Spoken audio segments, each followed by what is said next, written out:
ত্বরান্বিত করার জন্য আমি খুব পরিষ্কার ভাষায় বলতে চাই, এই আমাদের যে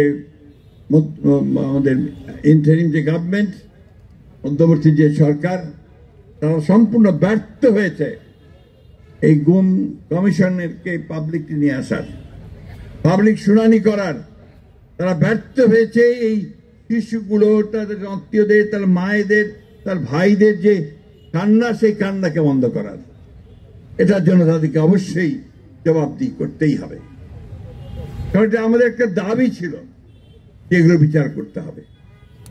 আমরা এইটুকু নিশ্চয়তা দিতে পারি যে আমরা এই বাচ্চাগুলোর সঙ্গে আমরা সারাক্ষণ আছি, টুরির মায়ের সঙ্গে সারাক্ষণ আছি, এবং আমরা শেষ পর্যন্ত, যতক্ষণ পর্যন্ত না এদের বিচার চূড়ান্ত হবে, আমরা তাদের সঙ্গেই থাকবো ইনশাআল্লাহ। আমি আবারও আমাদের সঞ্জিদা তুলিকে আন্তরিকভাবে ধন্যবাদ এবং কৃতজ্ঞতা জানাতে চাই, যে একটা মেয়ে তার নিজের চেষ্টায় সকলকে একত্রিত করে, যখনই আমরা একসাথে হয়ে চেষ্টা করেছি, তুলিকে বলেছি, তুলি সবাইকে নিয়ে এসেছে, এবং এটাকে সেই জনসমক্ষে তুলে ধরা, বিশ্বের সামনে তুলে ধরা, এ ব্যাপারে তার ভূমিকা আমরা কারোর সঙ্গে তুলনা করতে পারবো না।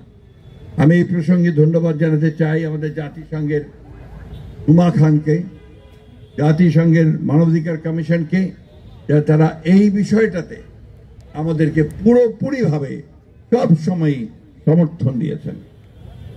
আমি আজকে এই প্রত্যাশা করব যে আমাদের এই শিশুগুলো যারা পিতা হারিয়েছে, বোনেরা যারা ভাই হারিয়েছে, মায়েরা যারা সন্তান হারিয়েছে, তাদের সম্পর্কে সম্পূর্ণ তথ্য এই সরকার চেষ্টা করবে বের করে নিয়ে আসার।